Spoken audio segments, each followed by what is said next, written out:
wọlé mo sọ wípé ọ̀pọ̀lọpọ̀ àwọn èèyàn tí wọ́n ń wá tí wọ́n bi mí léèrè ìbéèrè nípa matchmake mo ń jẹ́ kó yé wọn wípé mi ò ṣe matchmake and I have so many reasons to do that. Matchmake kò pín sí ibi pé èèyàn méjì kan ẹ connect wọn together kò pín síbẹ̀ yẹn nìkan 419 ló pọ̀ jù láyé ń sìn obìnrin ń gbá ọkùnrin ọkùnrin ń gbá obìnrin. Number 1 ni wípé èèyàn méjì tí wọ́n ríra wọn tí wọ́n fẹ́ràn ara wọn there is always a mystery behind it.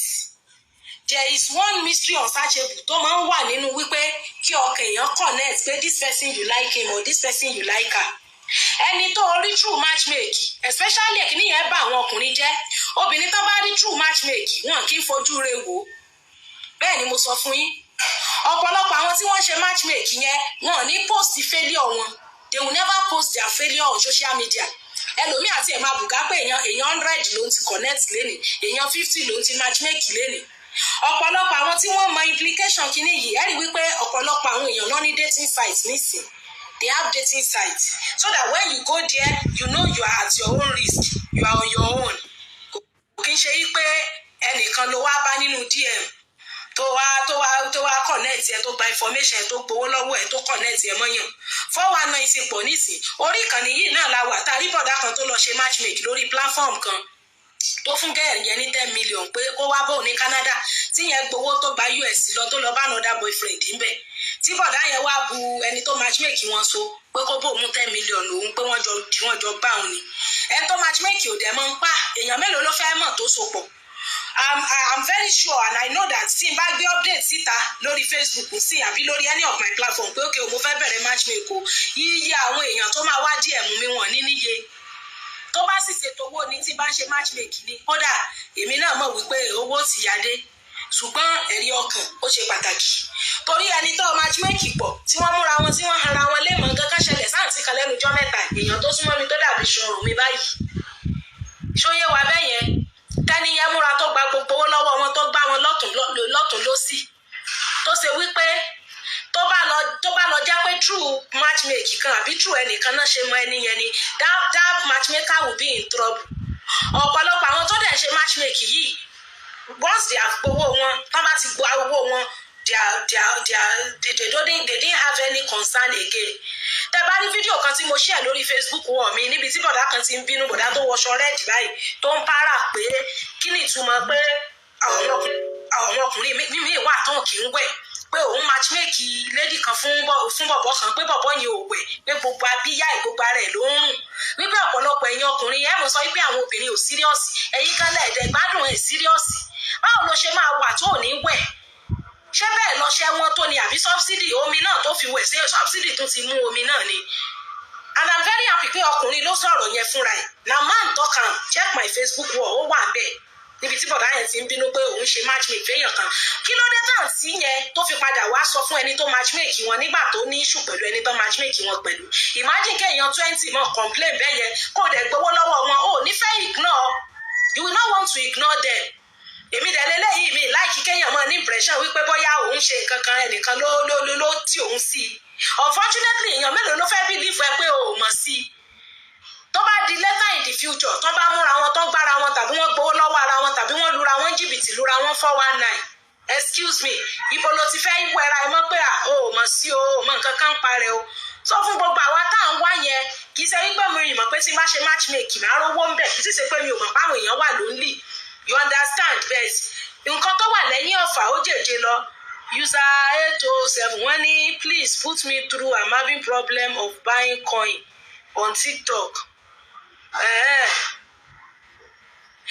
Káàdì yín náà lẹ máa you had your card ṣé ATM card yín ò ṣé kò ra data kò ra coin ni mi fẹ́ wà distracted I will answer you tàbí anybody tó bá mọ how to put him through on the comment section please go ahead then mo wà lórí live game ẹ jọ̀ọ́ support me please support me ṣọyẹ wà bẹ́ẹ̀ yẹn tó bá jẹ́ wípé àǹtí yẹn kì í ṣe true matchmake ló ṣe rí ẹni yẹn kò ní padà wá bá bọ̀dá tó matchmake wọn wọ́n ní hope your length is going on well Adéníyì Ọláìdé mi ò gbàwé ń tèmi Afi Gold you are welcome sọ̀rọ̀ mi ti yé wa bẹ́ẹ̀ yẹn. So that is number one. The number one thing ni wípé àwọn méjì kan ń sopọ̀ yìí ọkàn wọn ò kí ń connect tá a bá fẹ́ purọ́ tanra wa jẹ lókù àtọkùnrin àtobìnrin náà ní intention. Nígbà tó di wípé àwọn èèyàn ń wá lórí ọ̀rọ̀ matchmake mo sọ wípé mi ò ṣe. It gets to a stage tí mo wò pé wẹ̀ fún àwọn arúgbó because ọ̀pọ̀lọpọ̀ àwọn arúgbó ẹ̀mọ̀ tó bá jẹ́ youth there is a means or there is a way for you to be able to know how to user 880 to be able to know how to keep yourself busy bẹ́ẹ̀ èèyàn tó ti hold probably ó ti retire sábúlé. Nígbà tí mo put update yìí pé àwọn aged people nígbà yẹn ọ́ọ̀dì àwọn arúgbó obìnrin tó wá àtàwọn arúgbó ọkùnrin gbogbo àwọn arúgbó ọkùnrin wọn ò fẹ́ arúgbó obìnrin. Ẹ ṣeun Mr. Adébáyọ̀ Olúwaṣèyí on Facebook, God bless you. Àwọn arúgbó ọkùnrin tí wọ́n wá wọ́n láwọn ò fẹ́ arúgbó obìnrin. Àwọn bàbá 60-70 ọmọ 30-35 náà láwọn wá kiri èmi ò dẹ̀ fẹ́ ṣe fún youth.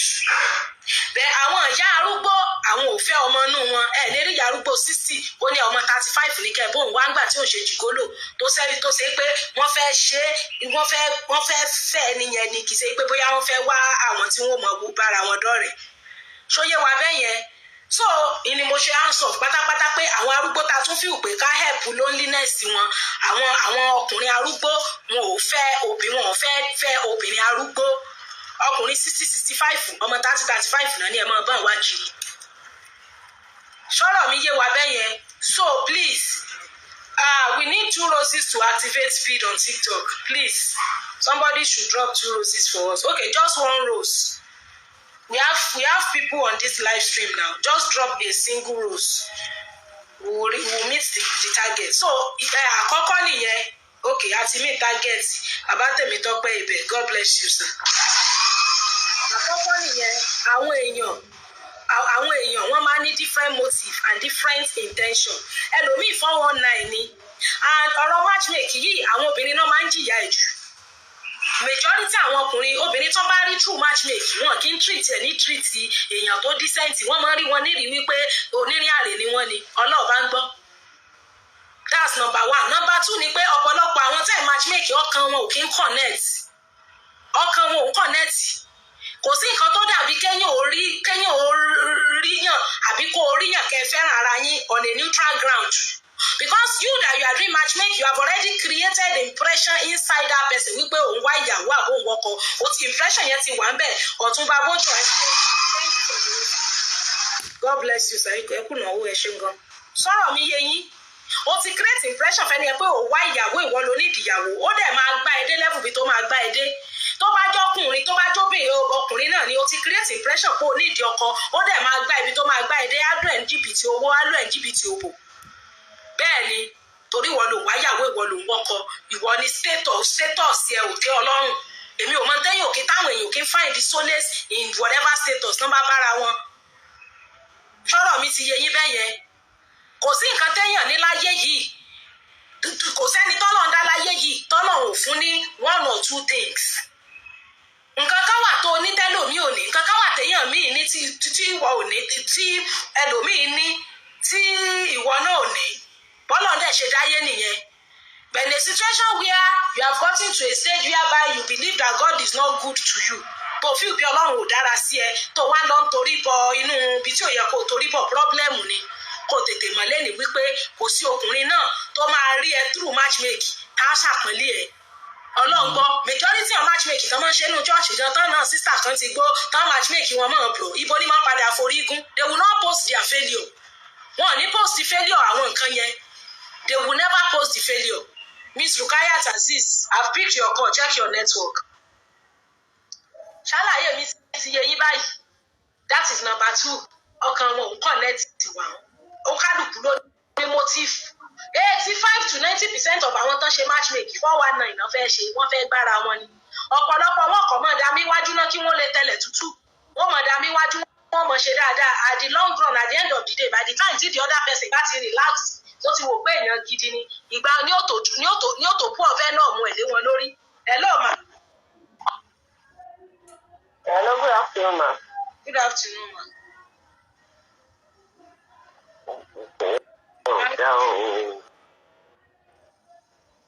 Okay, network.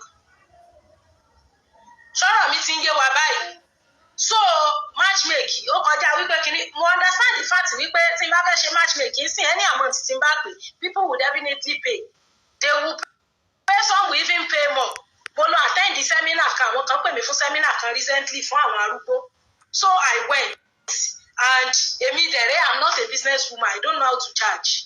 I just asked the organizer or the coordinator of the seminar. I said, "Oh, what is your budget?"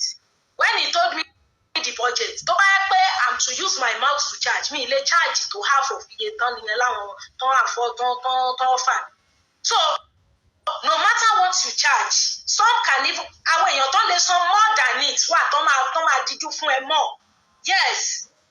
So tó bá yẹ pé nítorí pé owó àbí owó tí màá rí ń bẹ̀ ni, I will just, it's a matter of just placing the update. If you are a single mother or a single father or whatever, you need a woman or you need a man, come. Eventually, ńgbà táwọn èèyàn bá máa pariwo kiri, wọ́n á lọ ń gbà àwọn èèyàn fún yàn mọ́ ṣe wọ́n ní mọ́ fi wọ́n ṣe sí náà ni. Nǹkan tó máa sọ nìyẹn. Comrade, long time, ẹ káàbọ̀. Ayẹyẹ Ayọ̀délé Elizabeth, you are welcome.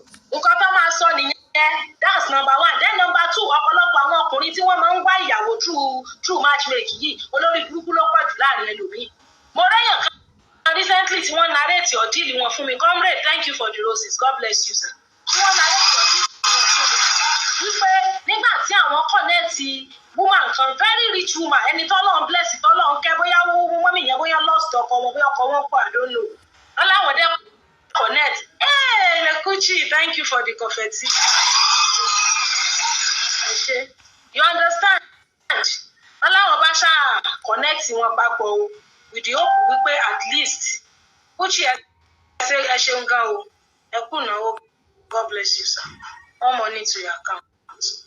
Làwọn bá dẹ̀ ṣe connection yẹn o, tó bá lọ bẹ́ẹ̀ nìyẹn báyìí, ẹnìyẹn ara nǹkan bẹ́ẹ̀ ni sir, long time.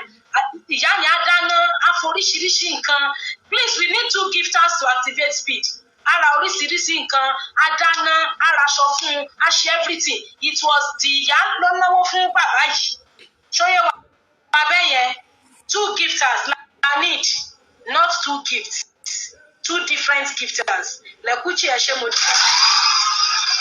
Ọ̀rẹ́ mo dẹ̀ káàbọ̀. Say the woman was the one doing all of these things.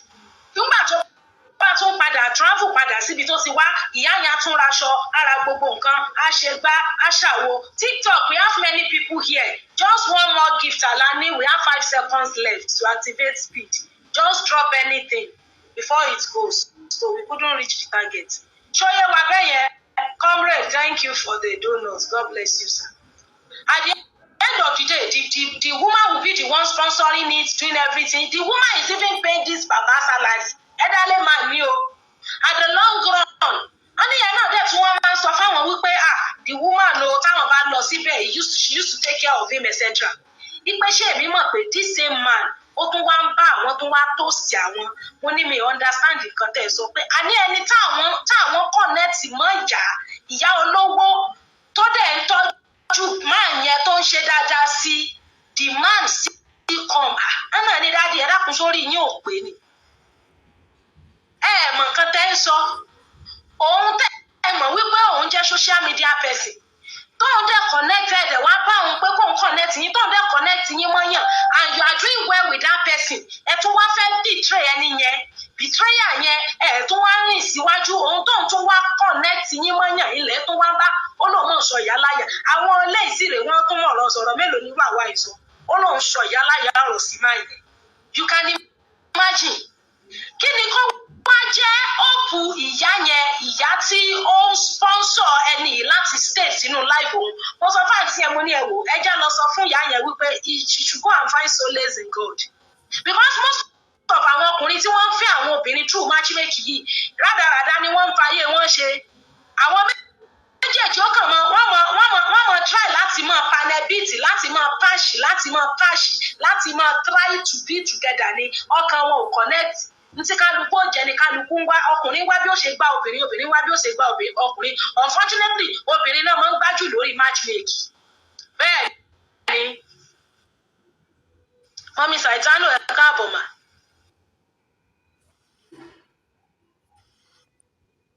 Mo fẹ́ ka kọ́mẹ́ǹtì kan sìn tí mo rí wọ́n ní it happened to my brother they later divorced ó náà ṣe ní divorce Mr. Adébáyọ̀ Olúwaṣe àlọ́kàn wọn ò kí ń connect ṣé ẹ rí the fact wípé èèyàn ń fẹ́ra èèyàn yìí ó kọjá pé cousin sister mọ́mí ọ̀nkù ọ̀rẹ́ mọ́mí rẹ kan ló wá mẹ́nìkan rí wọ́n wá ń so wọ́n pọ̀ wọ́n wá ń connect wọn lórí fóònù ó kọjá gbogbo yẹn ẹni tó ṣẹ̀ṣẹ̀ san sálárì fókùnrin nítorí ọkùnrin yẹn ó ń dé tiẹ̀ ìgbà wo ló fẹ́ ṣèyẹn dà you are paying somebody money because he's having a relationship with you for how long do you want to do that kí ló dé tí àwọn èèyàn náà kì í appreciate tí Ọlọ́run ṣe fún wa because wa zero ló máa padà já ẹ sí ibi tó wà tẹ́lẹ̀ tó fi pé Ọlọ́run ò dára tó ní problem ló fẹ́ torí ara ẹ̀ bọ̀ yẹn wàá wá padà desire life yẹn the lifestyle you were living that you have your peace and you were wọ́n nígbà téèyàn bá ojú tán tó ń wá ìròjú kiri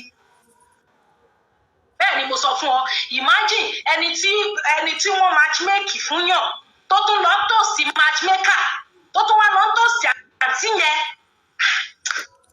àǹtí yẹn ó ní ọ̀rọ̀ yẹn ó ló kàn wá bí òun ló wá dùn òun pé wá dúró owó tí ìyá yẹn ti ná àti gbogbo wàhálà tó ti ṣe pé so even if you want to betray her are you supposed to betray her in that way mo ní it is so obvious pé owó honey you are right ìyá mi but please matchmake am here in Ìkọ̀tún Lagos sọ̀rọ̀ mi yẹ yín owó it's so obvious wípé máa yẹn owó ló fẹ́ gbà lọ́wọ́ ìyá yẹn wọ́n ní people can pretend I will never matchmake anybody because ohun tó wà lẹ́yìn ẹ̀fà ó ju òjé lọ bẹ́ẹ̀ ni ìgbà tí mò ń sọ̀rọ̀ nípa how to be a content creator mo gbàgbé àwọn pọ́ìntì kan tí mi fi sí pé a time will come when you grow your page to a certain extent èrò máa pọ̀ people can come for matchmake people can come for advertisement you can polówó ọjà tó bá ti jẹ́ tested and trusted but matchmake don't ever go there and don't bring your personal life to social media you are going through certain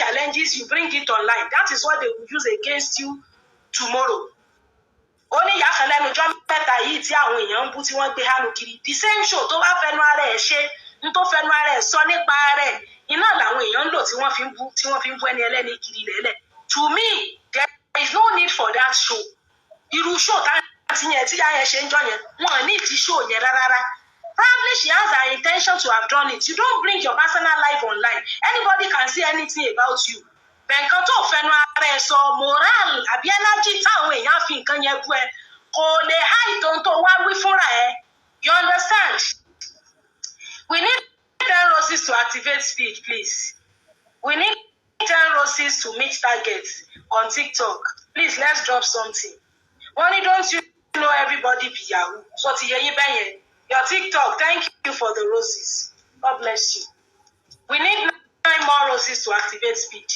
so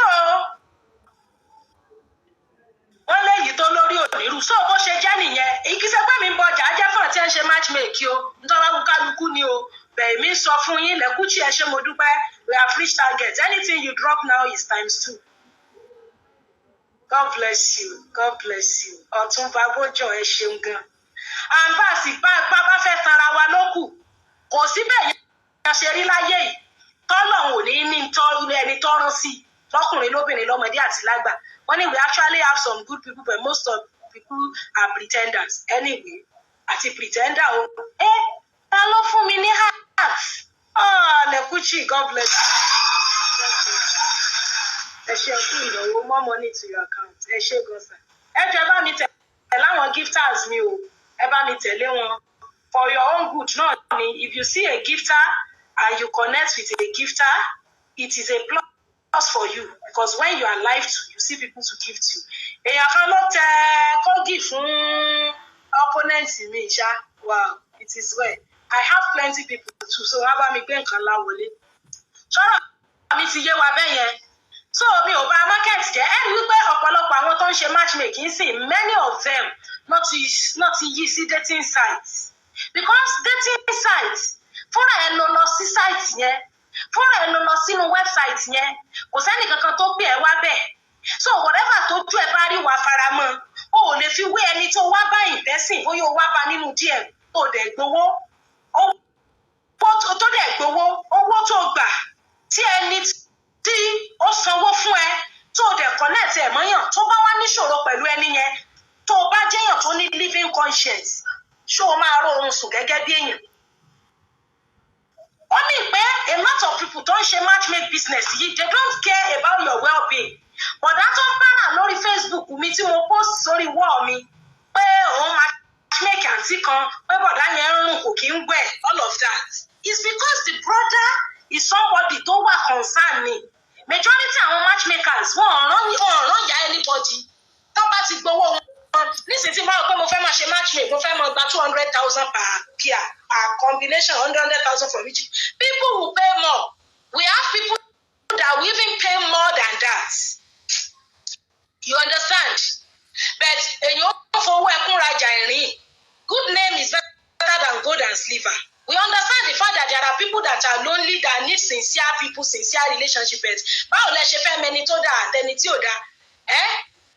Bẹ́ẹ̀ni ní ẹni rere kan ò sí. Jésù ní ẹni rere kan ò sí bí ò ṣe bàbá òun ti ń bẹ lọ́run.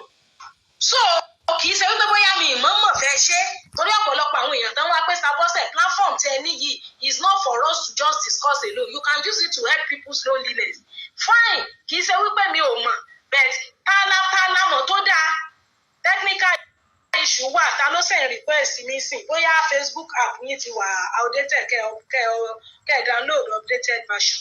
Sọ̀rọ̀ mi yẹ wà wọ́n ní we actually have some good people. So nǹkan tó ṣẹlẹ̀ nìyẹn I don't want to venture into things like that because bí mo ṣe wà yìí ara mi kọ̀ wọ̀ sí gan mo ti kéré mọ́ yìí wọ́n ti dọ̀tí especially n tó bá ṣe avoid téèyàn lè avoid ẹ̀ tí ì ṣe pé bóyá ó ní dandan kéèyàn lọ nú ẹ̀.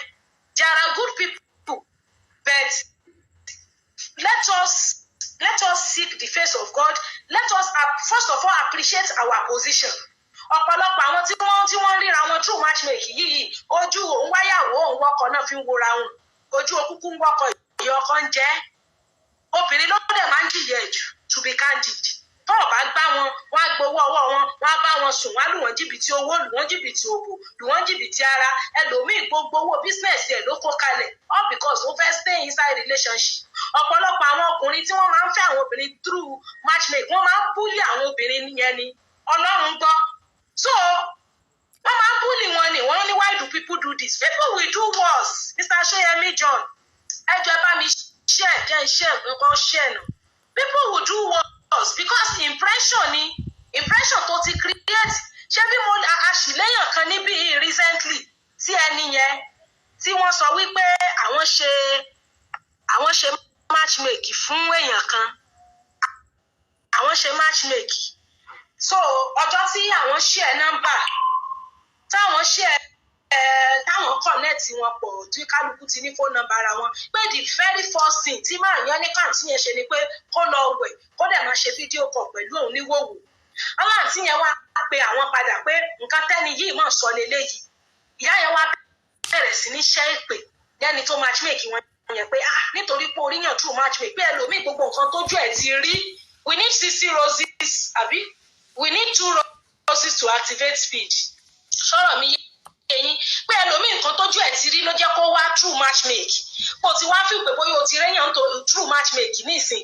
target reach lẹ́kúṣì ẹ̀ ṣe sà o ti wá fi pé bóyá o ti rí ajá o wá ní kẹ́ni ẹlẹ́ni mọ́ ọ̀gbẹ̀ níwòwò ó máa ṣe fídíò call pẹ̀lú ẹ̀ ìgbé who are you yáyẹn ṣàbínú Ọ̀túnba Bójó ẹ ṣeun gan ẹkùn náà God bless you sir. Sọ̀rọ̀ mi yẹ yín ìyá yẹn bínú ẹ wo owó tán ti gbà lọ́wọ́ ìyá lọ́wọ́ obìnrin ẹ wo owó tán ti gbà lọ́wọ́ ọkùnrin and money paid out is not refundable. Gbogbo nǹkan tó rọ̀ mọ́ nìyẹn kì í ṣe pé bóyá mi mọ́mọ́ fẹ́ ṣe mi ò tiẹ̀ lè ṣe àwọn arúgbó tí mo tún ní kí n ṣe fún pé at least àwọn tó ti darúgbó wọn mọ ń tán fẹ́ they know what they want you understand tí mo tún ní kí n tún ṣe fún àwọn arúgbó obìnrin list wọn pọ̀ tán wá sí DM tán pọ̀ àwọn arúgbó ọkùnrin wọn láwọn ò fẹ́ àgbàlagbà wípé àwọn táwọn fẹ́ àwọn ọmọ 30-35 bí mo ṣe kúkú discard everybody kúkú gbowó náà ọ̀fẹ́ náà ni mo gba list wọn jọ so nǹkan tó ṣẹlẹ̀ nìyẹn unfortunately ẹni tó bá fẹ́ gbáyàn ó lè ní sùúrù ọdún 5 tí ọmọ dá mi síwájú kó lè tẹ̀lé tútù tí ó mọ bribe gbogbo àwọn areas tó ṣe pé tó bá fẹjọ́ ẹ̀sùn wọn lè believe ẹ yóò kọ́kọ́ ṣe dáadáa sáwọn èèyàn tó súnmọ́ ẹ náà wàá fi wí pé áńgẹ́lì ti dé ọjọ́ tó bá máa fill out venom ẹ̀ báyìí nobody will believe you because gbogbo àwọn tó yí ẹ ká yẹn gbogbo wọn tó ti ṣe dáadáa sí yẹn náà máa rò pé èèyàn gidi ni unfortunately ẹni tó bá ń ṣe bẹ́ẹ̀ yẹn èèyàn kú ni gbogbo orú dáadáa yẹn kò ní ládàá kankan because motive burúkú lọ fi ṣe intention lọ́lọ́run máa ń judge ò ń ṣe dáadáa sí yàn sójà lọ́jọ́ tó bá máa lù ní jìbìtì kò ní tètè fura sí ẹ ṣé o wá fi pé nígbà tó bá lu jìbìtì yẹn pé èpè ò ní jà ẹ èpè máa jà ẹ because dáadáa tó ṣe yẹn ò lè cover iniquities the dáadáa you did ṣe out of a good mind you did it out of wrong motive out of the fact that nígbà tí the real person tó jẹ́ gan bá jáde wọn nílé máa tètè gbàgbọ́ pé èèyàn bí ni ọ́ so please wọ́n ní you are really correct of course wọ́n ní personally I don't support matchmaking give people open forum to connect and hopefully our seed spread will germinate good fruit etc. So that is it. That is the reason why I didn't do matchmaking. Kì í ṣe pé mi ò fẹ́ ṣe ìgbà mélòó náà fi ń fún to update. We are more than 300,000 on my Facebook page still counting. Imagine kì í sọ pé mo fẹ́ bẹ̀rẹ̀ matchmaking single mother o single father o single lady o single guy ẹ mọ rọ́bọ̀ o. Majority àwọn tí wọ́n ṣe matchmaking ẹlòmíì single ni nà wọ́n sì láǹtí kan tó yẹ pé single òun ló matchmaking ìyá ńlá kan pẹ̀lú èèyàn tó wà pẹ̀lú ẹ̀sìn tó dìjà ń gbà yẹn táwọn méjèèjì ṣépè fúnra wọn. The sister is single and she dey do matchmaking kí lẹ́tí òun kan nú àwọn tó matchmaking kó fẹ́ wò because she knows the meaning the in-depth she knows the àṣírí the secret of matchmaking ó mọ̀ páwọn kìíní yẹn ò last ẹni tó matchmake yẹ fún ṣó fẹ́ máa pretend pé òun wáyàwó ṣó fẹ́ máa pretend pé òun wọ́kọ ni tí ò bá wọ́kọ kí ló wá lọ sí matchmaking site impression yẹn ni ọkùnrin ó fi hùwà sí ẹ impression pé ó wọ́kọ ìlòkulò ló máa lò ẹ́ tó bá dẹ̀ jó obìnrin náà ni ìwọ ló ń wáyàwó ìwọ ló sọ pé ìgbésí ayé tó ń lífù ayé ẹ ó ti sú ẹ òun wáyàn ẹ ní grow out of friendship. We used to say it, allow somebody to fall in love with your personality. Don't give anybody the impression that, without them you cannot survive. And those that will do it, they will take advantage of their platform. Platform matchmake. People are suffering. Some people are dying of loneliness. And one me learn how to find solace in God. As single man or as single woman until a partner will come. So kò sí báwọn èèyàn ṣe ní rushing ẹlòmíì náà dẹ̀rẹ́ tó yẹ kó nídìí òbò tó rọ́pọ̀lọpọ̀ àwọn ọkùnrin òbò náà wà wọ́n wáyàwó àwọn iná seize opportunity yẹn imagine single mother tó ti jìyàjìyà bóyá ó ti bímọ mẹ́ta bàbá méjì làgbáyé já ẹ káàbọ̀ sí bóyá ó ti bímọ mẹ́ta bàbá méjì àbọ̀mọ méjì bàbá mẹ́ta ló ti bí kó tún wá lọ matchmake yẹn fẹ́nìkan tó fi pé yóò ṣe dáadáa kí yẹn náà tún wá jakulẹ̀ jọ́ṣẹ́ yóò kọrin eré kì ọ́ so kì í ṣe pé mi ò fẹ́ ṣe matchmake bẹ́ẹ̀ mi ò lè ṣe go and pray nígbà míì ọlọ́run elongate the time of singleness fún wa láti discover purpose ọlọ́run fún ayé wa wọ́n ní what most women face in this matchmaking is so cruel many men do take advantage of those women especially those that are not really wise because they are already carried away by their emotions. That's why I don't even go into dating sites or go for match. Honestly, TikTok, please, we need 1 rose to activate speed. We have 24 seconds left. Just one gift. Just drop something. Anybody should just drop. Okay. Do you understand? Only Miss Fumi sọ yẹn sìn. Wọ́n máa ń take advantage àwọn obìnrin yẹn ni. They take advantage of them. Thank you for the call. Ẹ ṣé gan. TikTok, anything you drop now is ×2. We are on speed. The prince, ẹ káàbọ̀ sà. Lẹ́kùtì ẹ̀kú náà, God bless you. More money to your account. More blessings. Ẹ ṣeun sà. Ṣọ́rọ̀ mi yẹ yín, advantage wọ́n máa ń take advantage. Wọ́n ní you are really digging deep. Of course. Wọ́n ní I don't think you should think that way because we are not the same. Bẹ́ẹ̀ni Abdullahi Mercy, but how do you know the good people and the ones that are not good? Ṣé ẹ rí We all need to form a good relationship, develop a good relationship with God. Lekuchi, thank you for the question. God bless you, sir. God bless you. You always give to me anytime you are of my life strength. The Lord bless you. Eshe. Let us form relationship with God. Only reason tí Ọlọ́run fi elongate singleness ìgbà mi. Ẹlòmíì lost ìyàwó ẹ̀. Mo ti ránṣẹ́ Ọlọ́run tọ́lọ́run lò. Pastor tí àwọn wọn kú. Tó jẹ́ pé wọ́n ní nǹkan táwọn last thing táwọn fi òkú lè ṣẹlẹ̀ sáwọn nìyẹn torí ìyàwó àwọn kò ṣàìsàn. Ó kàn rárá gbé orí kan fọ́ ráńpẹ́ náà ni. Àwọn dẹ̀ wà for years kó tó di pé àwọn remarry. Àkókò yẹn làwọn ní orí ọ̀fẹ́ láti discover one or two things. Pé ìgbà tọ́rọ̀ yẹn ṣẹlẹ̀ ó dàbí pé ayé fẹ́ parẹ́ ni. Ẹlòmíì dẹ́wà tí ò tiẹ̀ níyàwó rí tí ò má rí rí ṣóyé wa bẹ́ẹ̀ yẹn tó ṣe pé ó ní reason tọ́nà fi elongate àkókò yẹn. Going to dating site, going to matchmake is as if kò ti rọra ẹ pé bẹ́ẹ̀ tiẹ̀ ò lè déédéé wá bá ẹ. Wọ́n ní I learn a lot each time I'm on your live, your video too. God bless you too, sir. Ṣóyé wa bẹ́ẹ̀ yẹn please mo ti include ẹ̀ sí timetable one thing. Sunday la máa ń ka Yorùbá. Saturday a máa ṣe Bible study. We be doing Bible study on Saturdays. Ìgbà míì a lè ṣe fúnra wa, ìgbà míì a lè gbéyàn wá tó máa pick different topics to talk about. Ṣóyé wa bẹ́ẹ̀ yẹn. So that is it. Èmi ò lè recommend matchmake because another thing ni pé ẹni tó fẹ́ matchmake yín ó mọ nǹkan tó sọ fún obìnrin ó mọ nǹkan tó sọ fún ọkùnrin. Nígbà kan tí mo sì máa ń lọ sí there's a particular church tí mo wá attend ìgbà yẹn ó wá láǹtí kan tó wà nínú church yẹn àǹtí yẹn ti pé 42 gbà yẹn the aunty was already 42. Àwọn church sisters tó ti pẹ́ ní church pé they have been serving the Lord with all their might and strength. Ó wá ní elder kan tó fẹ́ matchmake àǹtí yẹn ó wá sọ fún àǹtí yẹn pé bro tó ń fẹ́ matchmake ẹ̀ fún o pé bro yẹn ló wá sí church tó lóun fẹ́ràn rẹ̀. Àǹtí yẹn wá níta lẹ́ni yẹn ó ní kó má wọ́rí pé bẹ̀ẹ̀ ẹni yẹn ṣáà ló sọ pé òun fẹ́ràn àǹtí àṣerọ́ ni. Àṣé ẹ̀dà yẹn ló lọ sọ fún bro pé àwọn láǹtí kan church tó ti pẹ́ àǹtí yẹn rojọ́ sí pé òun wọkọ̀ o that is another thing. Ẹni tó single kò sọ fún pé òun wáyàwó kò sọ fún pé òun wọkọ̀ ẹ̀yin lẹ́kan assume nínú ọkàn yín. Eventually wọ́n ní no matter how careful people that will fall and people that will never fall will never okay.